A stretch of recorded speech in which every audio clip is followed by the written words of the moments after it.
नमस्कार।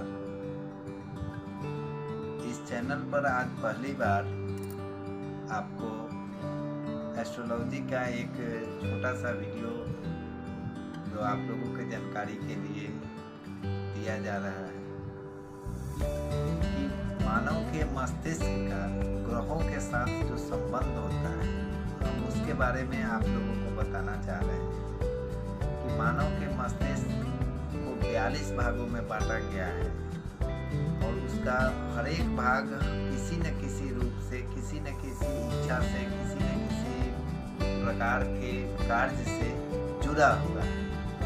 उस संबंध के बारे में आज हम आपको यह जानकारी दे रहे हैं कि मस्तिष्क का कौन सा भाग कौन से प्लैनेट से किस तरह से जुड़ा हुआ है, यह हम आपको बताने की कोशिश कर रहे हैं। तो इस सफर में चलिए आगे बढ़ते हुए बिना किसी देरी का, पहला जो मस्तिष्क का पहला जो भाग होता है वह काम की इच्छा को प्रकट करता है। जब ग्रह, कोई भी ग्रह जब मनुष्य के, जब व्यक्ति के पहले भाग को, मस्तिष्क के पहला भाग को प्रभावित करेगा तो वह कामोक्षा की प्रवृत्ति को अग्रसरित कर देगा। दूसरा भाग जो मस्तिष्क का होता है वह विवाह की इच्छा की ओर ले जाता है। तीसरा भाग है वात्सल्य और प्रेम और अंकुरन का। उसी तरह से चौथा भाग है मैत्री और ध्वंस का, यानी कि चौथे भाग पर जब प्लैनेट अपना प्रभाव डालेगा तो वह या तो प्रगाढ़ दोस्ती को करा देगा या आपको ध्वंस करा देगा, आपको एक दूसरे से अलग कर देगा। पांचवा भाग होता है स्थान एवं व्यक्तिगत देश प्रेम से, जहाँ आदमी व्यक्ति रह रहा है, मतलब मस्तिष्क का पांचवा भाग जो होता है वह व्यक्तिगत देश प्रेम, किसी व्यक्ति के से लगाव, किसी वस्तु से लगाव, जो जहाँ रह रहा है वहाँ से उसके जोड़ता है, वह जोड़ने का काम करता है पंचम भाग। मस्तिष्क का छठा भाग लगन और उत्साह, व्यक्ति के अंदर किसी कार्य को करने की इच्छा शक्ति को जो दिखाने का काम करता है वह छठा भाग करता है। सातवां भाग अभिलाषा को दिखाता है, जो उसकी इच्छाओं को प्रकट करता है कि व्यक्ति के अंदर कौन सा भाग है। मस्तिष्क का सातवां भाग इस चीज को दिखाता है। आठवां भाग दृढ़ता को दिखाता है और नौवां भाग प्रतिशोध को दिखाता है। जब भी मस्तिष्क के नौवें भाग पर कोई ग्रह अपना प्रभाव देगा तो वह प्रतिशोध की ओर अग्रसरित होगा। वह किसी न किसी व्यक्ति से, किसी दूसरे व्यक्ति से, जिससे उसको किसी प्रकार का मनमुटाव या दिक्कत या द्वेष या ईर्ष्या रहेगा, उससे वह दुश्मनी के रूप में प्रतिशोध लेने की कोशिश करेगा। उसी तरह से 10वां भाव स्वाद को दिखाता है। 11वां भाव धन संचय संपत्ति निर्माण को दर्शाता है। 12वां भाव गोपनीयता को बताता है और 13वां दूरदर्शिता को बताता है। 14वां भाव अभिमान, मस्तिष्क का 14वां भाव जो है वह अभिमान से जुड़ा हुआ है और 15वां भाव जस्ट उसके अपोजिट स्वाभिमान से जुड़ा हुआ है। 16वां भाव धैर्य से जुड़ा हुआ है और 17वां भाव न्यायप्रियता से जुड़ा हुआ है। 18वां भाव आशा और विश्वास से जुड़ा हुआ है। 19वां भाव जो होता है वह धार्मिकता से जुड़ा हुआ है। जो व्यक्ति ज़्यादा से ज़्यादा धार्मिक होते हैं, जो संत महात्मा होते हैं, तो उन लोगों का मस्तिष्क का 19वां भाग जो होता है, 19 नंबर का जो भाग होता है वह ज़्यादा सक्रिय होता है। फिर उसी तरह से 20 नंबर यानी कि 20वां भाग व्यक्ति के सम्मान को दिखाता है कि मान सम्मान के और अपनी गरिमा को बचाने के लिए व्यक्ति जो भी काम करते हैं उसको हम मस्तिष्क का 20वां भाग दिखाता है। उसी तरह से 21वां भाव जो होता है सहानुभूति और प्रेम दया को दिखाता है और 22वां भाव व्यक्ति के स्मरण शक्ति मेधा शक्ति को दिखाता है।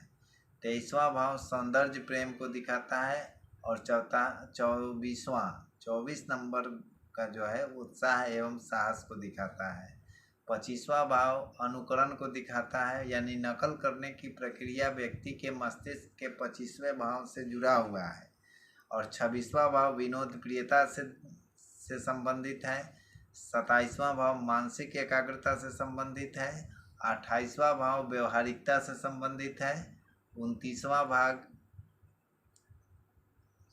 28वां आपको स्मरण शक्ति से है और 29वां व्यवहारिकता से है और 30 नंबर पर यानी कि 30 नंबर पर संतुलन शक्ति को बताया जाता है कि व्यक्ति के किसी भी परिस्थिति में वह बैलेंस कितना करता है, वह 30वां भाव दिखाता है।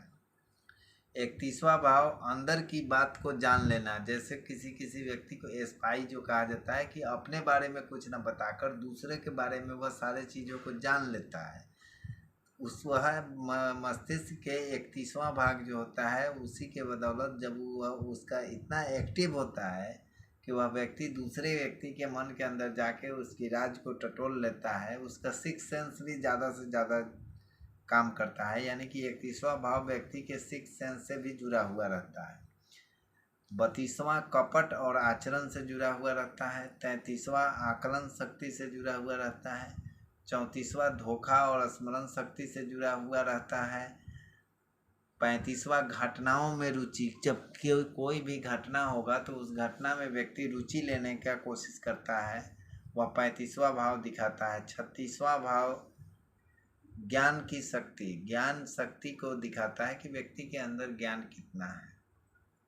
37वां भाव जो होता है राग विराग शक्ति, राग विराग शक्ति को दिखाता है। 38वां भाव भाषा ज्ञान, व्यक्ति विभिन्न भाषाओं का ज्ञान रखता है, 4 भाषा, 5 भाषा, 10 भाषा, 6 भाषा, विभिन्न भाषाओं का जानकारी रखने वाला जो व्यक्ति होता है उसका मस्तिष्क का 38 नंबर यानी कि 38वां भाग बहुत ज़्यादा सक्रिय होता है। उसी तरह से 39वां भाग अन्वेषण शक्ति, जो अन्वेषण करते हैं, जो खोजकर्ता होते हैं, उनका 39वां भाग बहुत ज़्यादा सक्रिय होता है मस्तिष्क का।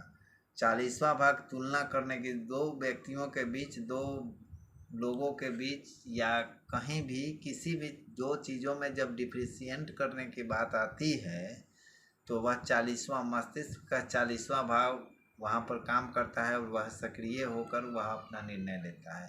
41वां भाग मानवीय शक्ति को दिखाता है कि व्यक्ति के अंदर मानवीयता की भावना कितनी है, इसको 41वां भाव मस्तिष्क का दिखाता है। और 42वां भाव अच्छाई की शक्ति को दिखाता है कि जैसे आप रास्ते पर जा रहे हैं, कोई कष्ट में है तो आपने उसका मदद कर दिया, तो वह आपके नेकी या अच्छाई की शक्ति को दिखाता है।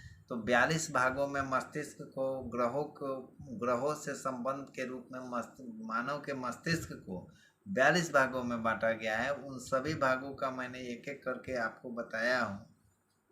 इस पर आगे विस्तृत रूप से हम लोग चर्चा करेंगे किसी अन्य वीडियो में। हम आशा करते हैं कि आप लोगों के लिए यह वीडियो काफ़ी लाभदायक होगा और आगे इस चैनल पर बने रहिए। हम फिर पुनः इसी चैनल पर लेकर आऊँगा।